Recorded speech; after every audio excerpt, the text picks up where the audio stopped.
30 seconds. We got a big crowd tonight. Neil's crunching numbers probably.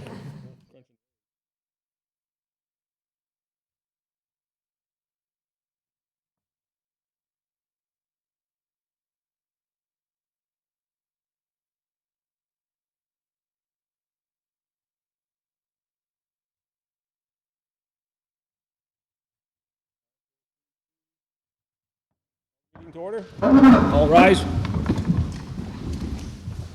I pledge allegiance to the flag of the United States of America and to the republic for which it stands, one nation, under God, indivisible, with liberty and justice for all.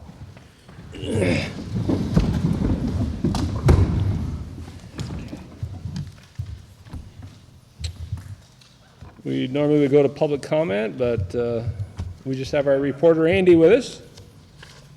You got any comments? Nice day. I do have comments. Okay, Chris. And I don't know if this is the Is appropriate. this public or by council? Well, a neighbor of the Antidote came to see me at the bank today, wanting to know if I can get anything done with regards to the outdoor seating. Can you reveal the neighbor's initial? V, right? VK. Yeah, VR? No, VK. yes. Okay. And I guess she's talked to a few members already, She has. and they're just so tired of it. And is there something that we can do? Can we, I mean, I guess What is she tired of? What is her? the outdoor, the lateness. The people talking and things like Yes, that. yes. I mean, can we pull them inside? Can we tell them to keep that back door closed? It is abutting a residential area. Well, when I bought the building, and it is documented, that I was going to be treated the same way as any other commercial building in the city of Vergennes. And I was specific on different things that could possibly go in there. And that was one of them. And that was a With an long- outdoor Yeah. on the Not only in the, backside? not only in the back, but also on the streets. You know, if it ever did on the streets, you know, right there where. Sidewalk. Yeah, the sidewalk, yeah. Well, the first time the city issued a permit, it was for the guy that never used it. Right. It never got used, but it did get issued, and it was on a trial basis. And that was the concern. It was in a residential zone, it abutted residential neighbors. And so the other guy never used it, so we had no history if it's good, bad, or otherwise. And then Harper applied for the same exact thing that we issued the prior operator. And I don't know on Harper's if it says trial balance or not, but it was started as a trial effort. And last week I was in there, my friend and I having dinner. Randy Ouellette walks in, and so I get up and follow him out. He goes out here, he said, "Here we go again." No, excuse me, Jason. Jason Millette, He police said, "Here we officer. go again." There was one woman sitting out there reading a book and having a drink and munching on, I don't know, having a sandwich. But then he's standing there and he says, "Oh," he could hear voices, but it wasn't. He said, "This is ridiculous." So I followed him out. And I said, "What's going on?" He said, "I don't know. We got a complaint again that there was voices out here, and they thought they had concern in the way the tone of the voices were." Well, we have the guys next door again. Sure. They're out there. They're, you know, but, so he goes back there, and I'm standing there, and there was just one woman there having a drink, and then reading something. I don't know what she was, but she was the only one out there. So we talked to the waiter just to make sure. He says, "She's the only one." But he said, "You know, there's voices. You can hear the guys over here." So I it's don't the know. other neighbor, it's not the Antidote, it's a neighbor? Well, property? they're nice people. I mean, they aren't doing anything wrong out there. They're just standing, you know, they're out there sitting on their front porch. To the They're- left of your building on Yeah, the School green, Street? the little green. Okay, yeah. You know, and they're not doing anything wrong. They're just. In and their then- yard. Yep. David, you found, was it the brick building, second story? Well, there were a couple issues. I mean, I've been contacted by a couple of the neighbors as well. And there was one night that I went up there. In that particular night, there was the complaint was is that there was a response by the police and that nothing had occurred. And I went up there, and when I got there, there was nobody out on the deck, but there were some, there was a group of people in the brick building next door, you know, that were drinking beer and might have had a few, and I mean, conversation was kind of loud. But I think that the issue is this. The issue is that there's that particular neighborhood, everything's relatively close together. And whether it's the Antidote or the green building or the brick building, what in other areas would be a reasonable level of conversational noise or whatever you want to call it, because of the layout and because of the topography. One of the issues is that the neighbors down the hill are essentially, you know, right, they get that noise, you know, right at ear level, essentially. My experience has been this, is that, you know, certainly the conversations that I've had with Harper in expressing the level of concern, he's been very, very much interested in doing whatever he can do to mitigate it. And I had a couple of the individuals that I'd spoken with, you know, one of the concerns was that, well, you know, we call in a complaint and nothing occurs. And I offered them, I said, I'm up late. I said, if that ever occurs, I said, here's my phone number. I will go up there. And you know, we'll see what needs to be done. I haven't heard anything about it since, you know, and I'm usually up till midnight or 1 o'clock anyway. Ian was in the kitchen. He says, I'm out there at least every 10, 15 minutes when I can get away from the kitchen. Just first of all, walk out to get a, you know, to get air, but also just to check. And he said, a couple times, you know, they get laughing and stuff. They have a big sign, please be courteous to the surrounding, something about surrounding neighbors. You know, we need to. So they don't know what more they can do. But There have been a couple of instances, other folks that I've known who've been up there who have related to me that at least on a couple of nights when there was a large group of people out there, that they've come out and actually asked people to move inside to try to keep the noise level down. So I think that the issue is that you know, we're dealing with a very difficult situation. I mean, we have a noise ordinance. Is the noise ordinance being broken? Maybe, maybe not. I don't live there. I mean, I'm certainly not, you know, trying to minimize the complaints of the folks in the area, but like I say, I haven't heard anything myself personally since, so I'm kind of a little surprised. Several times, just go by. I get up about, you know, before I go to bed, I'll swing up about 9:45, 10 o'clock, and then I'll just sit out there by the parking lot. I used to do that all the time. Now I'm doing it again. But, you know, the ironic part is that the neighbors, they moved in just about the same time Antidote opened up. Sure. You know, so, but they're good people. I mean, Yeah. they're just out there, and most of the time, they're not even drinking beer. They're just having sodas and shooting the bull or having a barbecue out there on the front.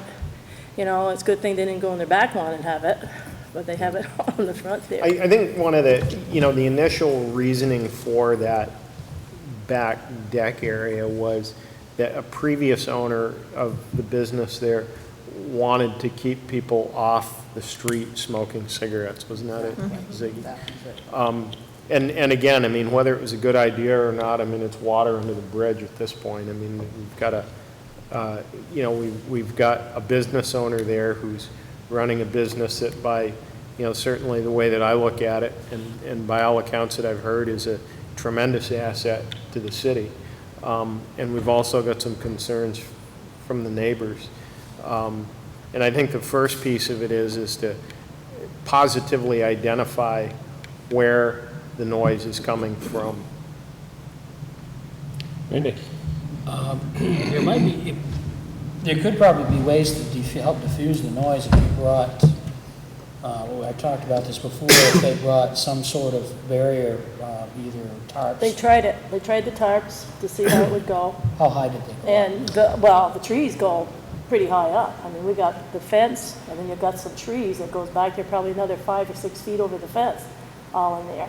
So then they tried the tarp and then bring it in this way, you know, tip it just a little bit. Well, that worked fine until the wind came along, you know, and then next thing you know, they're out there flapping away. Yeah. You Well, know, I mean, so you're it's- gonna it's- tighten them that up. But would be it the didn't way- make any difference, because you still got the people in the front by the house. What are you gonna do about them? Well, the thing is that if we can identify it, fix the problem, and then if there's future, you know, as the complaints happen, then we can go in and document, you know. Well, like I said, Jason's been in there, 2 or 3 other ones been in there, and they've documented it wasn't them. You know, there's people out on the front steps. And one time, the only time that they asked them to come in was a class of '84 this year, had a class reunion. And when they got too crowded out there, they asked them to come in. And they said, we asked them all to come in and we closed the door, just so there wouldn't be whatever they could do. He said probably it was like about 9:15, and he said, we closed the doors. Randy?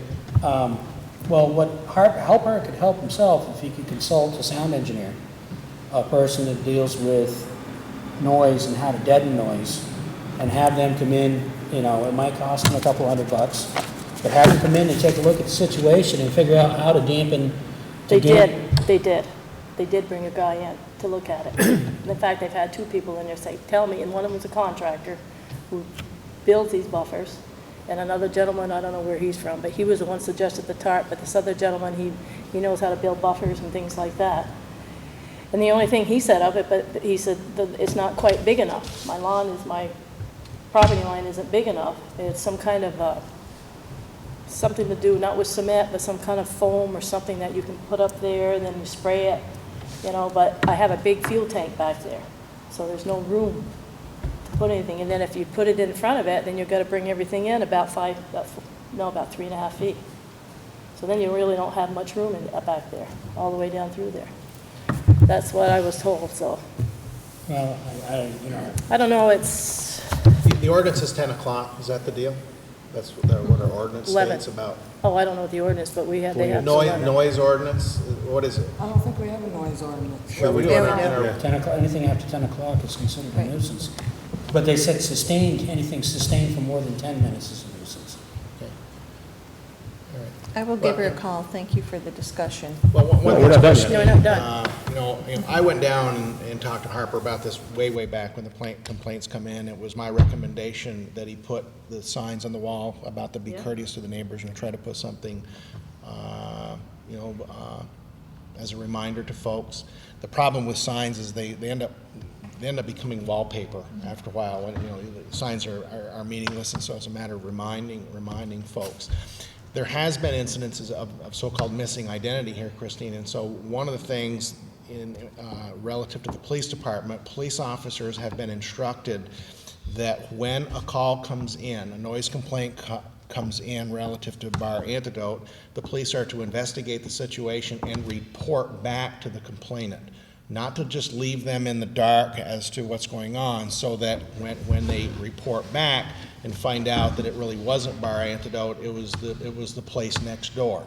Make sure that that's community. I just think it's important to get back to the citizens that have made the complaint. So one of the things that we have run into is when Mike hears something or from somebody, whatever, and we follow up, we find out that people haven't called the police department. And not calling the police department does not help us. They need to call the police. It's fine that they call. If they want to call Alderman, go for it. But I can tell you that it's better to have them call the police, so the police respond, investigate the nature of the noise, report back to the complainant, and we have that all in an incident report.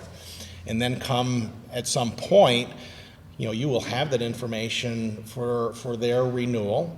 You have that information if you want to go through a process to put conditions, some kind of conditions on Harper's outside service license, if you will, all right? But right today, you have an ordinance, all right, and it says 10 o'clock. If people are complaining at 9 o'clock, the answer is really, I'm sorry. We are in a city, there was a bar up on the, there is a bar up on the steps. The 10 o'clock applies to that bar too. Everybody's under, it's like rain. The ordinance affects everybody the same, So I wonder about, what, really what the complaint is. And I can tell you, Ian, you know, I've met with both Ian and Harper. They go, as Zig says, you know, if Ian's not cooking something, he's outside, you know, really paying attention to that situation. So I wonder, you know, whether or not, you know, are these just some, you know, somebody goes outside with a cigarette, somebody tells somebody a joke, somebody laughs out loud, the telephone, the telephone rings to the police department, or is it crowds of people making lots of noise? And we need to have the police, investigate the situation so that we have it. And the other thing, piece of that pie, is call Mel. Let him know as well, you know, that this is it. They're not getting what they want for an answer, and either we're gonna have to figure out is it's not the bar antidote, or we're gonna have to just keep, I was hoping that they'd be on speed dial with Harper himself, so that if they have a situation, they call him and. There was one complaint, on Tuesday night, and they're not even open on Tuesday night. They weren't even open, and there was a complaint on Tuesday. Okay. I mean, I don't know who filed that one, but there was a complaint on a Tuesday night. If you have a few seconds after, I can talk to you a little bit more on some of this. Okay. Okay. All right. Warrants have gone around. Christine gave us some things to do here we're going to follow up on. She thinks that maybe there's some double payments in the warrants. We'll track those down. One of the things that's not in the warrants, and it is, I would certainly want to make reference to this, is that I spoke to the board last time about the purchase of the 2 fire trucks. Since you don't meet again until September 29th, I believe that the pickup date on the truck is the 23rd, is in my head, or I something haven't like that. been told. So the point is that we do need to write a check for one of the trucks, the $162,000. I don't know that there's any other fees, whether or not there's a title fee, or there may be some other little potential fees in there in purchasing the truck, but that is a check that I do need, raise your hand approval to be able to cut, to give to the firemen to head to Alabama to pick up that truck. So It's can not I in these see warrants, a I don't know the exact. show of hands for approval? I abstain. Okay. You got approved. Okay. Okay. Chris, other things on the budget or warrants? I'm wondering why a key to the 09 Impala is so expensive. Is it a fob? Three of them. That's 3 keys. Is it are they fobs? Is that why they're? They're programmable keys. There's a chip in the key Chip, itself. Yeah. All your keys now Unless you're gonna all your get a keys now valet key to get there's a chipped chip in there. key. Don't lose yours then, because I've already lost one set. Drop them in the water either. No, well, I lost one the same way. Plus I had a electric start, that was with it. You can program up to 12 keys for one vehicle. Really? Yeah. Maximum. Okay. Okay, any other questions, Chris? Okay, minutes, August 25th, 2009, Vergennes City Council meeting, ask for a motion. Make said motion. Randy made the motion, second. Do I have a second? I'll second it with one correction. As I told Joni, the convention was in Bennington, not Brattleboro. Correct. I was gonna send Joe an email on that too. Yeah. Good catch. Okay, any other further discussion, omission, errors? Hearing none, all those in favor? Aye. Opposed? So carried. Now, you want to talk about the budget? Obviously, we're still early. I actually have not had time to go line by line through this, but this is,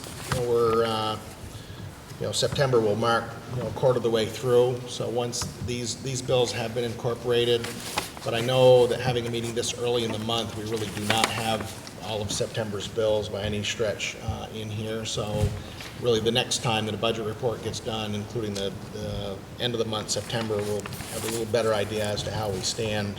You'll notice that we did correct the property tax situation. We think there's still a little bit of fine tuning to that, but there's actually an agenda item that moves that number around a little bit as well.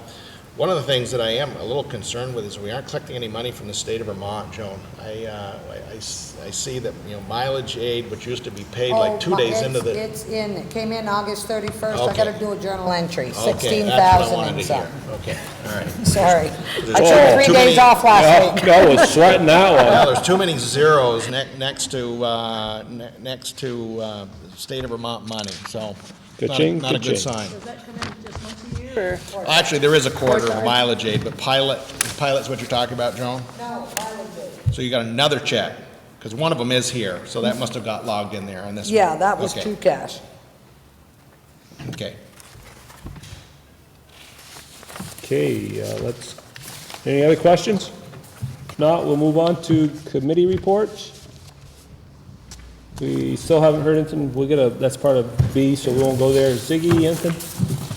Did you get out to the, No, I haven't, to be honest with you, I've been right out straight. We were gonna confirm it up, weren't we, to make sure it yeah, was gonna be the then? 26th, 26 of Saturday. September, Saturday morning. 9 o'clock? 9 o'clock, yeah. Fire station? Fire station. Joan, mark me down. Mark us down, excuse us. That's a multi-town? Multi-town, yep. Yeah. And I have a Ben Lawrence he works for a company in Burlington. I won't give any free sales pitch for their company, but he is an economist, and he's just inviting him along to recommend, make suggestions, talk about how things are looking, maybe what we could do different. So I got to get back to him. Have you talked to anybody in Panton? You were gonna talk to him about the road? I haven't talked to anybody in Panton. No, or anywhere else? Well, my understanding is that Panton is down to one select board member. Yeah, I know. So I'm not sure how decisions are being made. So in the other one did Panton. leave, he wasn't sure if he was going or not? That's my understanding. But I can find that out. All right. Are you gonna be talking to Addison too, in Ferrisburg, or just? What I was going to talk to Panton about was specifically about Hopkins Road, Okay. about Hopkins Road. Oh, all right. And that's the tarring. Yeah, yeah. While we're talking about roads, we have one citizen that has volunteered to do a sidewalk survey, not to mention a name. I started it, and they've said they would be, they walk every day and would like to help out, so we'll get a report back on how our sidewalks look and what needs to be addressed. Okay, Randy, anything? Oh, sir. David? Kind of off my normal topic a little bit. I've had some discussions with Mel regarding the skateboard park. It is currently closed. The reason for the closure was there was a significant amount of vandalism to the facility, specifically to the bathroom in the warming hut. And just to bring everybody up to speed on that, originally the plan with that facility was that it was to be locked when it was not in use. There were a few individuals skateboarders who were a little older, who had keys to the facility.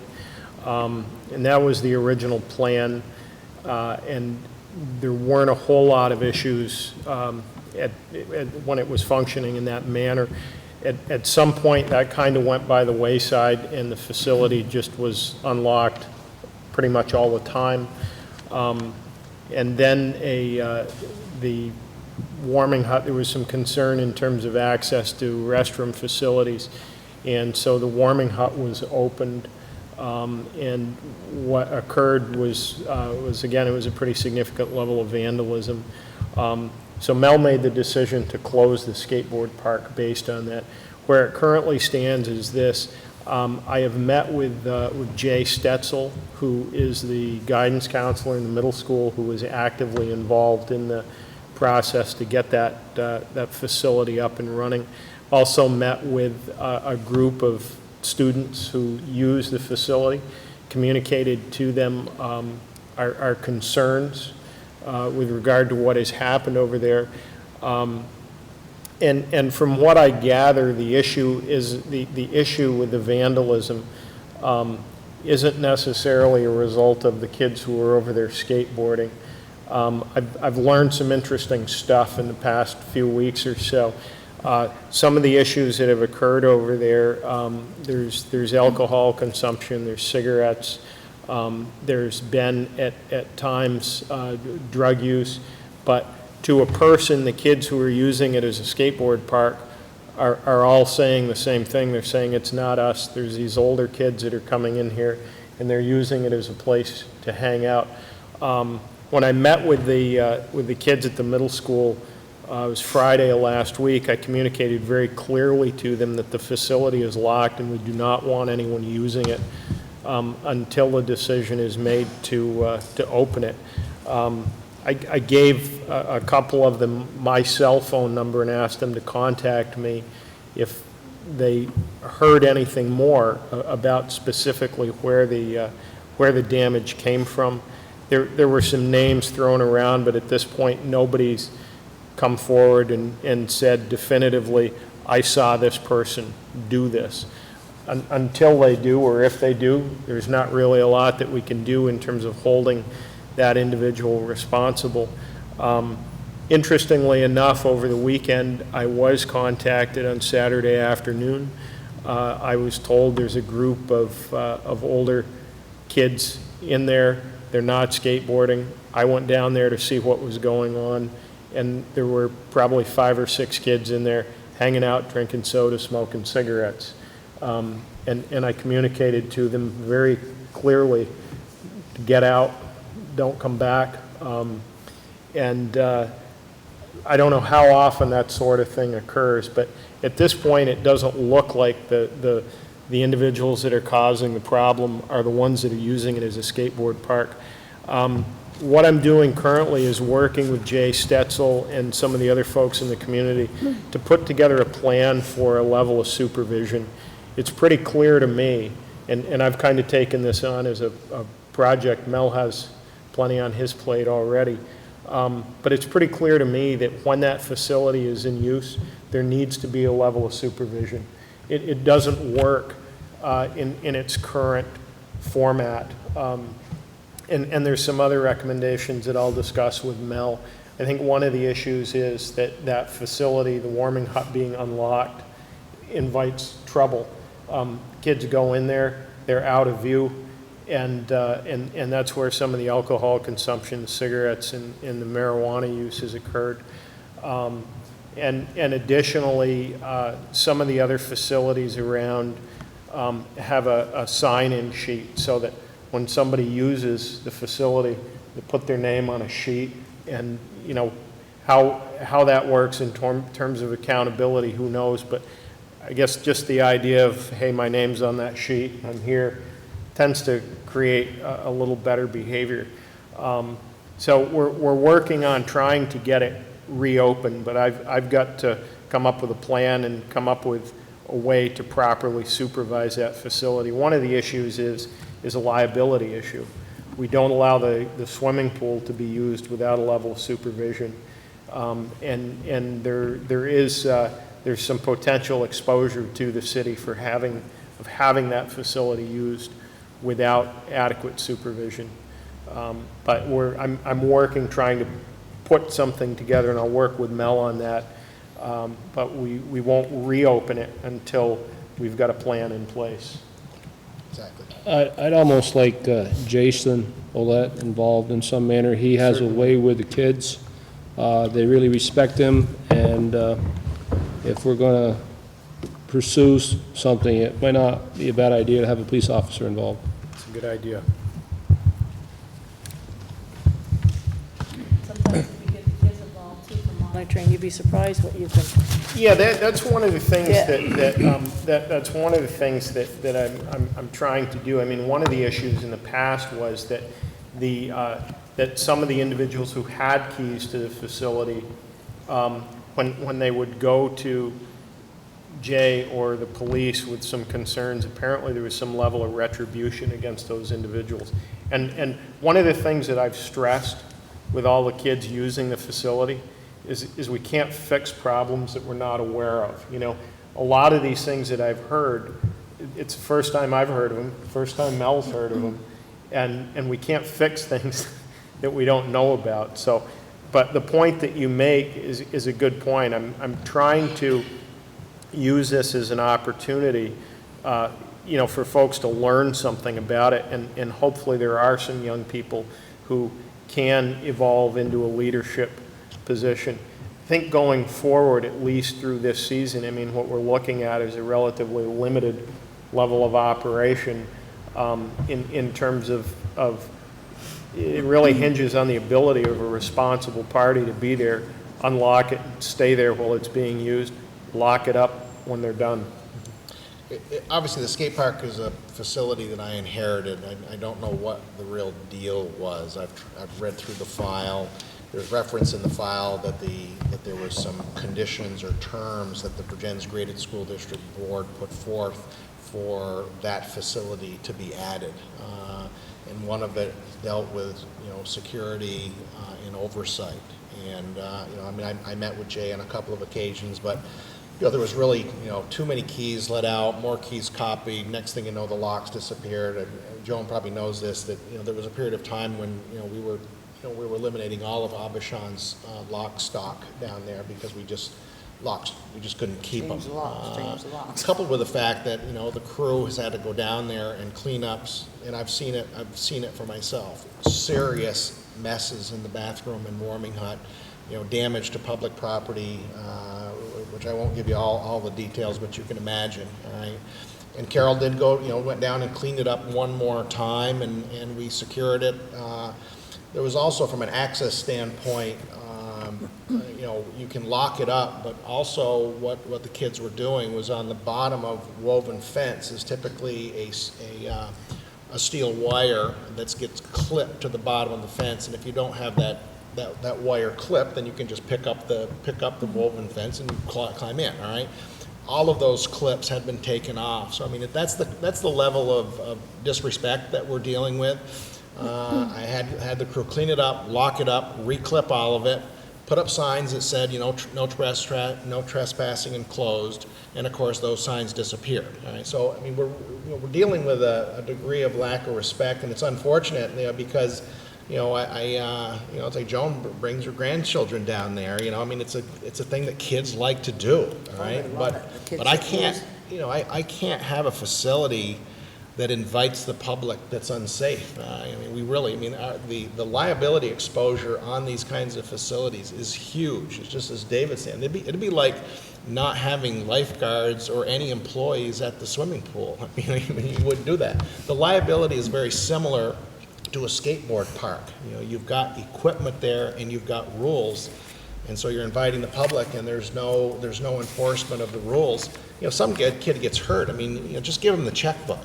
You know, really, that's the kind of exposure you've got in that facility. So, although you know, obviously, for me to say, listen, I just can't have this, close it down, I have no option, really. I mean, I just have to close it down. So that's what I did. To the skateboard one up there up on the waterfront, and they got usually 2 or 3 guys or 2 or 3 people there all the time watching these kids while they're skateboarding, and I've watched them. I was out of curiosity, and I brought my grandchildren up, and I don't know what it was for. They had to go someplace, actually, one gentleman was very good to the kids, but boy, he was stern. He blew a whistle, and I guess it's 2 or 3 whistles, they're out. Yeah.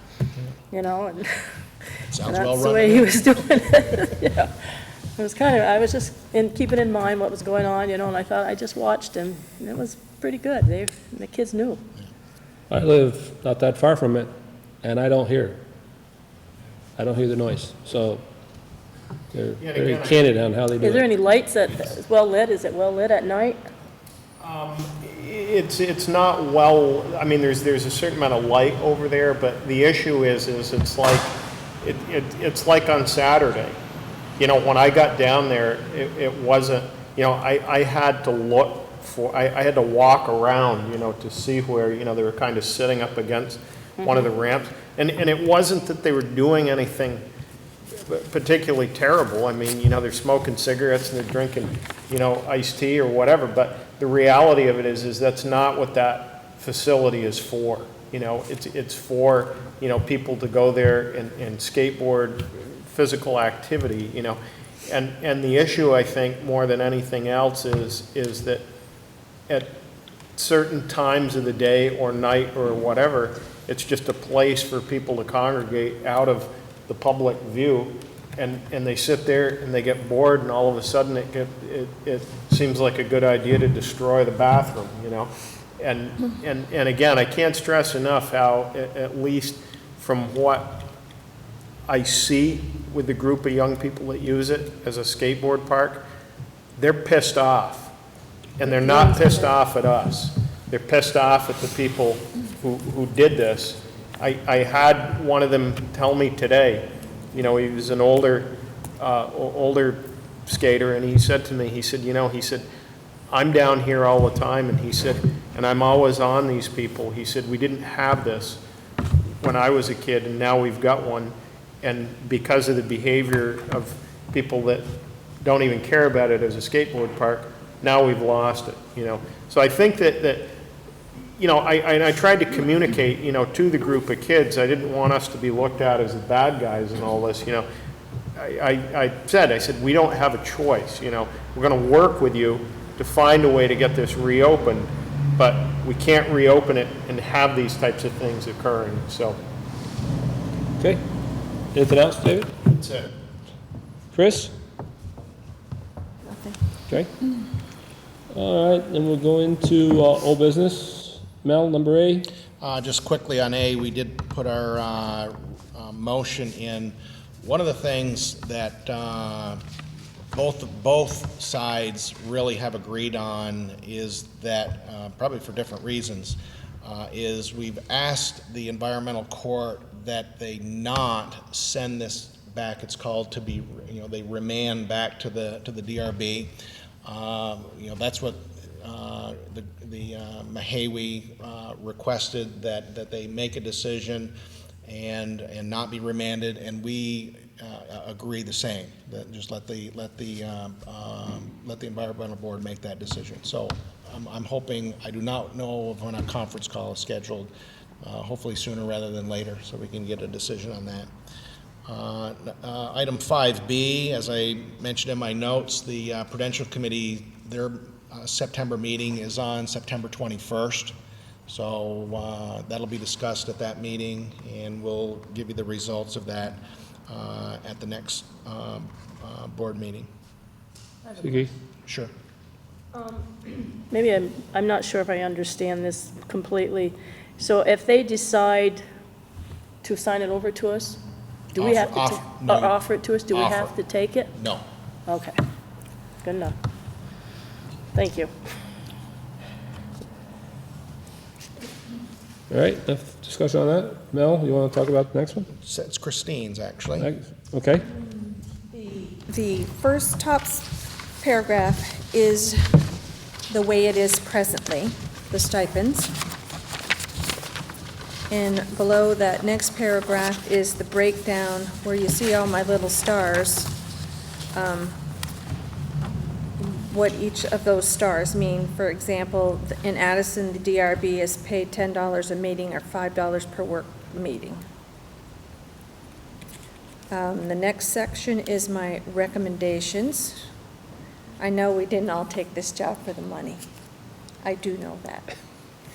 And then the last paragraph where it says Vermont League of Cities and Towns Survey, that is from the book that the league published that provided this type of information.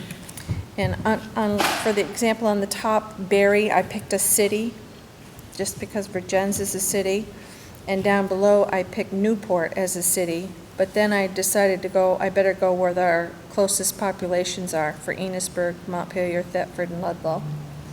So those are the results that was in that survey book. We aren't looking for a decision to be made as to whether to adopt this. It's merely a way to get some communications going here. I had one of the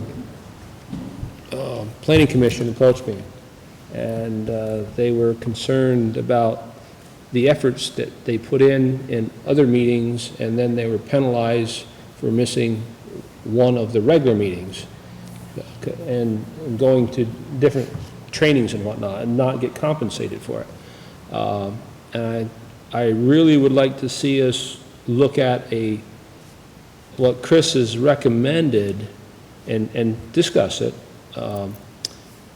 Mel and I have had some discussion. We're not looking out, it's nothing that's gonna break anybody's bank to do this sort of thing, but it's an incentive for the participation of the people.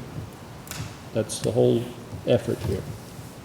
So, And I just want to include, with, like, for example, with regard to the planning, when they came to our meeting, I feel that they should be compensated for our meeting as well as their own. And although I didn't say that, that's, I think, is important. that was like a question of mine to you. Yes, When invited to a meeting. correct. Right, Yes. right. Yeah. Neil comes to every meeting, I know, I And- know, but if we Yeah. invite them to it, by all means. yeah. Open for discussion? Just I a don't- question, what prompted this review? Is it just, I figured it was time for a review, or was, okay. I did, that we haven't done it for a while, and again, like I said, I got an earful from one of the planning commission people. They were very offended by the efforts that they put forth, and then their compensation. I don't know if that person was just having a bad day or a bad year and couldn't attend all the meetings, but seemed like, Boy, there've been years that I've gone to 3 different. Maybe it's probably here, you can see, Joe, that currently up at the top, DRB members and planning commission is absolutely attendance-based. You miss a meeting, you could get your agenda packet, review it, you've got some conflict, write an email to the chair with some comments, whatever, so kind of participate, but you don't go to the meeting, you don't get paid. So it was just absolutely attendance-based. And so what Chris's recommendation is to, in essence, have a base, but then pay, not have it be totally attendance-based, but be it a combination of a base stipend and some level of attendance-based compensation. The other thing, and I went and talked to Christine, or wrote her an email after she'd already printed these things. One of the things that I don't think that we've ever talked about, we actually have a number of appointees that have to attend meetings out of Vergennes. You think of Cheryl Brinkman, she's on our Solid Waste District Board, has to have goes to meetings in Middlebury. Diane is our representative at ACTAR, probably out of town meetings. Greg Edwards, who is our TAC committee person, out of town meetings. I don't know that it's ever really been discussed or offered, but I really feel that if we're appointing people to go to an out-of-town meeting, or any folks that have an out-of-town seminar, we ought to be paying them mileage. I mean, if you take a person like, and I hate to pick on Cheryl, but she's going to a meeting every month. She's actually on the executive board as well, because Vergennes, Bristol, and Middlebury are executive board members. All right. So I don't know how many times she's traveling to Middlebury, but I'm sure she's burning up, more than one tank of gas. And so to me, those appointments, I'm not sure how our personnel policy read, Joan. I mean, certainly employees, when they use their vehicles, they get paid mileage. I don't know that it says anything about. Employees/appointees. Yeah, I mean, I think elected officials. really anybody who's either an appointed Doing or an city elected, when they're business. doing city business, if they have to use their own vehicle, they ought to be paid mileage, I mean, 55. 55 cents. So, I mean, to me, that's something that relates to this. Yeah. Middlebury. I'm surprised they She haven't goes to mentioned Middlebury it. and I mean, Yeah, I I know, they never just- thought of it, but I mean, I'm Yeah. surprised 12 they miles, haven't. 13 miles to Middlebury, so that's $6. Because down, Rennie $6. used to do it, he's part of the Yeah, I mean, I used to manager and had sit our out, the city gave me a car, so I Yeah. didn't think anything of it, Yeah. But, yeah. I think she should get more than I hadn't thought that. about it. Like, we were just talking, when she's going to Middlebury and back, that's like $12, for mileage. Right. Well, I think we should pay her also something for going to the meeting. Wouldn't that be better to pay for a meeting instead of mileage? you could be right, Zig. You know, one of the things that I sat on all these boards, all right? Right. And obviously, you can do whatever you want to do, but one thing within a board is that, you know, if the person from Whiting and Orwell and Cornwall are getting $20 a meeting, because that's what their town pays, and the people from Goshen and such get nothing because they don't, you know, Right. sometimes you want to keep away from the stipends, side, because their charter may say, Right, shall okay. serve without compensation. So Right. you don't have because of their charter, you really don't have a right to compensate them. However, you know, relative to paying mileage, you certainly can, you know, that's not compensation, that's mileage. Okay. I mean, to donate your time is great, but to have to spend Gonna your take a money gas too. up on top of it. It's like- That's where the prices are the way they are. Any other discussion at this point? If not, I'd actually like to have people take this home, review it. We'll put it on the next agenda and bring any other further discussion, any other recommendations. If you have recommendations prior to the meeting, get it to myself and/or Mel, or excuse me, to Chris. Let's get them to Chris. She'll be the focal point, please. And then she can massage it or do whatever, and then get that back out to the council so we can maybe make a decision on it at the next September meeting. Ziggy? All right, so I can get this straight. It's like, for example, when I was on city council, plus still on development and planning, I was going to 3 meetings every week or whatever it was. That would also include anybody that would be doing things like that? Or that just what their Good job is, question. what they're assigned to? That's a good question. I mean, I made some money back then. If they were, Well, it says DRB or planning. If you're there because you're a DRB member, then you get that pay for that meeting. All right, When but you're- also Right, we're, yeah, I think like, let's say that the city council wants to have a joint, you know, invite the planning commission to a city council. I You understand invite- that. That's a meeting, that is Yeah. one of their meetings, and that would be a per meeting. but so- like, right now, Lowell's going for alternate, Oh, okay? Would he be paid also for that fee? we should identify that, Christine, about all alternates. Okay. I think it's only, my 2 cents, I think it would be only fair. It's an additional meeting, and You know, David, would pertain to Dave. David is an ex officio member of the planning commission. Lowell and Zig are alternates, so we should indicate on there, in one way or the other, at least that it's indicated. okay, good question, Zig. Thank you. Again, food for thought, run the questions by Chris. Chris can, if there's some doubt as to what the council may feel, be careful on how you, no, this wouldn't be one that would be public knowledge, if she posed a question to everybody. You can't have a meeting. No, if she did, on the email, if she did an email, just a, if you have a suggestion, recommendation, you throw it out to Chris. Chris will take and get it out Right. to Yeah, the Ziggy- council members, but don't respond to Chris's email. We'll bring it back and discuss it at the next meeting. That way, there's no public information Right. violation. Ziggy can email Christine can email Ziggy. They can do that all day Yeah, long. but What if she right. throws her a piece of tidbit. Out to And everybody. then she throws it out to everybody, as long as Can't nobody, respond to that. we won't respond to that. Right, right. Okay? It'll come back to the meeting. But you'll be the communication point of getting it out. Please, thanks. Great job, Chris, by the way. Thank you very much for taking that on. Sewer extension. I have not organized that kickoff meeting yet, Mike. Okay? So we'll just table this until Yeah. the next meeting? City manager's report. Just a couple things. Obviously, Mike Lowe tendered his resignation, and so I can tell you that Ted Manal is very anxious for us to find a replacement so that he can go back to having only one job instead of 2. So anyway, I've put together a chief selection committee, which is comprised of Christine, Kitty Oxholm,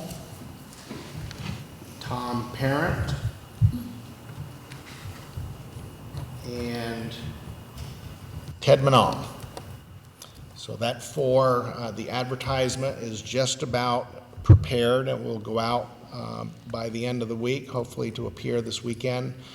Obviously, we haven't, charted a calendar. My ambitious goal is to get a chief on board within a month and a half. That's an ambitious schedule, but got to have a target. So that's the plan. As you may have heard, Matt Rorda has resigned from the department. He resigned effective August 28th. And so we'll be looking to fill, I'm going to say, at least one patrol officer spot. There actually is a second one that's going to be open here very soon because John Tatro is going to be headed to Afghanistan. So Matt is working again? who? Patrick, that's right, Patrick Greenslet, who's been on disability, returned to work, I'm going to say, out of uniform on September 1 and September 2, and in uniform on September 3. So Patrick is back. So And he's doing kind of well? ironic that, Mike tendered his resignation on September 1, and Patrick was able to return, get off disability on September 1. So Is there any chance of anyone looking within the group we have for anything for any of any of these, I mean, we're going to prepare an ad. Obviously anybody can apply for the chief's position. Relative to the patrol officers, we would look to within relative to a full time. There is we do have a group of part timers. We would certainly offer that up to see if anybody's interested in switching from part time to full time. Just in terms of procedural, this hiring decision is not something the city council does, is that correct? Actually, for the officers is not something the city council does, but for the chief, the way that the charter reads, we have in our charter, it states that any of my appointments are subject to city council approval, all right? And sometimes there's a question about when is something an appointment and when is it just hiring somebody? Like, for instance, somebody, even though, lots of people have titles, Marty Williams and Joe, one is the wastewater treatment plant operators, the other assistant treatment plant operators, but they aren't statutory appointments, all right? So I would hire those without approval, if you will, from the city council. However, the chief of police or the chief of the fire department, those are statutory appointments. So I can't make those appointments without city council approval. So what would happen is the selection committee would, and it's really my appointment subject to city council approval. The selection committee is really to assist me in finding the best candidate. I'm not bound, unfortunately, Christine, I'm not bound by the 4 people that are assisting me. I hope that that isn't where we land. I hope that we, I hope that we, can, have a good process here, make sure that we are able to find the best candidate, and we obviously would bring that to the board for formal action. I have asked Mel that he shares any and all information that he gets as far as applications. I just want to review them so that I have some working knowledge, and if at some point when we get ready to actually select a person, when you get it, I think it would be nice to share that resume with the council so that we have some Absolutely. Yeah. idea. Okay. One comment. Good luck to the committee. Yeah. Appreciate your work in advance. One comment I'd make is, that I've talked to Mel about already in doing, is to send out my sincere thanks to each one of you council persons for being so diligent about holding any information that you did have back, and plus we kept you kind of in the dark, but as you know, there was a process that we had to adhere to, and it was unfortunate you found out in some cases some of the information from the media, and in some cases we had to find out from the media as well, right, Mel? Mm-hmm. But thanks for that, doing a great job at keeping things hush-hush. And we're at the next step in our life. The other topic I just wanted to mention, you'll be getting this soon, I'll say sooner rather than later. Neil Curtis has made his way through the plan, identified those pages, if you will, that needed to be amended as a result of their public hearing, and your public hearing, and the discussion that the Planning Commission has had with the City Council. So we'll be printing out, I'm going to say, probably 16 to 20 pages that we will print and you will have to substitute in your plan. Unfortunately, because we don't have a double-sided color printer, if you have a double-sided color print, you're going to end up with some pages that are only printed on one side unless we glue them together. But anyway, so it's not going to be perfect. But so anyway, we're putting those. I started doing a little bit of that today. We'll get that out to you. The notice went to the Addison Independent. Went today. I told them they could either put it in this Thursday or Monday's paper. Either one of them meets the 15-day deadline. Those will get posted, and again, probably get those pages out to you a little earlier than normal. So you may get an early packet than your normal agenda packet for the 29th.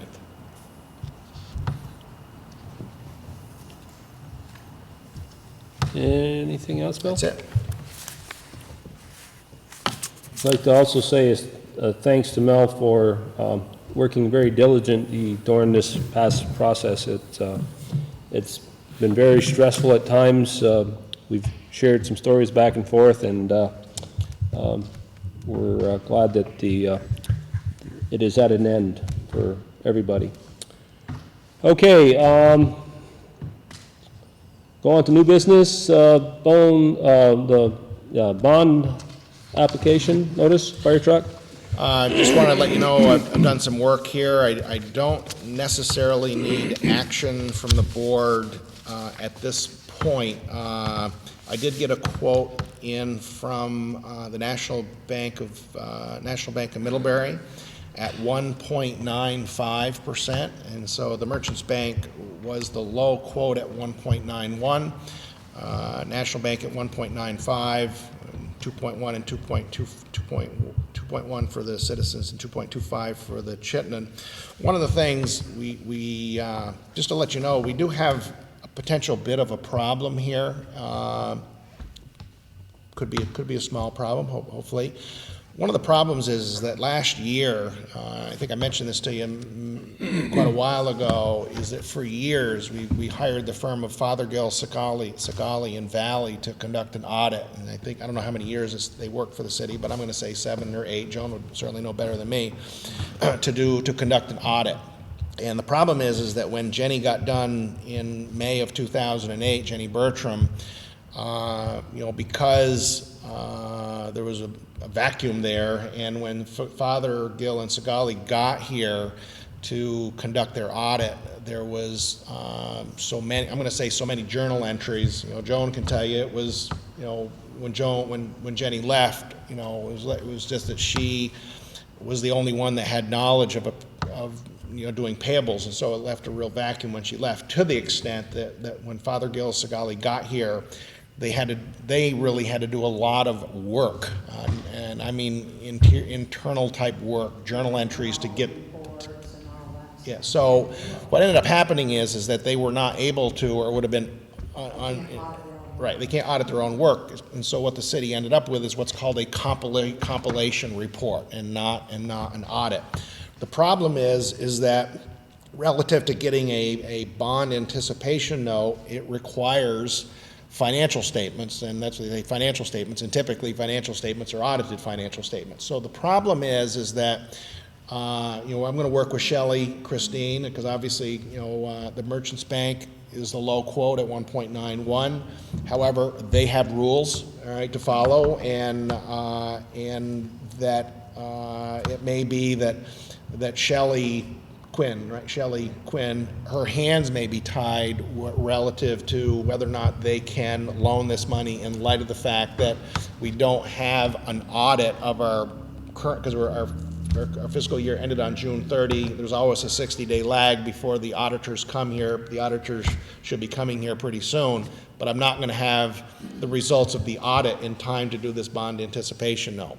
So the point is that, you know, if the Merchants Bank are comfortable with this explanation, we may be fine, and we would process this short-term borrowing with the Merchants Bank. The National Bank of Middlebury may be working under a whole nother different set of rules, and they may be okay with loaning that. So we really don't know. So I don't have that answer for you. We're going to have to use our existing cash flow, if you will, to write the check for 162. But hopefully I've got this cleaned up, because I believe that there would need to be like some form of a resolution passed by this board. So I don't need any action for you tonight, because I don't know which bank can actually make the loan, given our, then we're going to have to wait a while, Zig, until we can get an audit. And I mean, we do have money. Have we paid the schools yet? Okay, so we got some money. We may have to hold on to it a little while. So, but anyway, that's what would happen, Zig, if we can't take out a bond anticipation note. $162,000 is okay. I mean, we can live with that. There's some money, but $400,000, right, Joan? There's not that kind of money kicking around in various reserve funds, because a lot of the money was in the fire truck replacement fund, and we're spending $120,000 to outfit. So, and we can't touch watershed reserve. We can't touch Ray Davison reserve. So some of these other funds, they don't have a lot. They don't have a lot in them. So, let's hope that we can, get things lined up here. It would be the last thing I would want to do would be to come to you with a proposed tax anticipation note, because it's been about 43 years since the city took one out, because people have paid their taxes. We haven't had to do that. So hopefully we're fine. Okay. Any other questions of Mel on the fire trucks? Okay, item number B, Mel. Wait a minute, Randy's got? Have we thanked the truck committee yet for their diligent work in finding a truck and finding the trucks? I don't know that we have. Actually, the trucks haven't arrived yet, so everything's not finalized, but I'm sure that we They will. spent hours doing this, I can Oh, yeah. Oh, yeah. Oh, yeah. Let's wait until they're done. Let's see if they come through and make sure that they're red. Yeah. When we give them that check for $162,000, let's make sure the truck comes back. Yeah. Well, it better. We don't want to look funny on TV. Okay, now. Could be. Okay, item number B, Mel. Yeah, this is a memo that I put together on behalf of the Board of Listers, and all three have sent me confirming emails of comfort here. So I would just look for the City Council to authorize these changes so that it would allow Joan to in essence delete the Raymond A. Dania bill, which is basically a double billing. They caught it. That was nice, right, Joan? You wanted to know what Yeah. property you still have. Yeah, so they caught it. It's You happened before. subdivided that. You don't own that anymore. So unless there's any questions about the Ray Dania one, that one's pretty straightforward. We individuals? send a tax bill to somebody for a piece of property they don't own. So we certainly would like permission to get that one deleted. The other one for some of you that don't know about this, might be thinking like, what is this? There actually are, I'll say, 4 properties in Vergennes whereby there's an equity interest, if you will, from Addison County Community Trust. So what happens is some qualified buyers, if you will, in essence receive a grant, I'll call it a grant, towards the purchase price. It's funny, this one here was only a 20% grant. Maybe prices are higher or the amount of funds are available, because typically they're 25. Typically somebody buys a house for $200,000 through this program, and there's a 25% grant, so that the people that are owning the property, going to live there, really only own 75% of the property. And then over time, instead of receiving 100% of the appreciation and value, they receive 25%. It's all based on whatever they signed into. Typically, they're 25%. So in this case here, the Jewels, the property that they purchased, had we discovered this, this is something that doesn't jump out at us, and we now, Joan and I have talked to Melissa that when she sees one of these things come in, because the property transfer return looks like nothing's going on, it says from, the Delisles to Jewel, $184,000. It looks like a regular old property transfer return. And when Joan or I are working on the grand list and looking at we only look at property transfer returns to update names and addresses and this type of thing. We don't typically read what sometimes could be 60 pages of mortgage, housing subsidy covenant, all kinds of agreements and in there. So we wouldn't typically read that. So Melissa's been alerted. She's been told that to be a little bit on the lookout on these kinds of housing subsidy covenants, because they do spring a different form of taxation. So anyway, that's the math that I've put together. And so the two recommendations here that I would request the council approve would be for us to delete the Raymond Daniel tot lot property that's located between 13 and 14C, and to adjust the value of the property owned by Howard and Laurel Jewell to $147,800. Ask for motion. Chris made a motion. Second. Randy made a second. Any further discussion? All those in favor? Oh, Ziggy, wait, I what? have a question. Is this on the same basis as like when I've had sales and where the state would own the land and the people would own the house?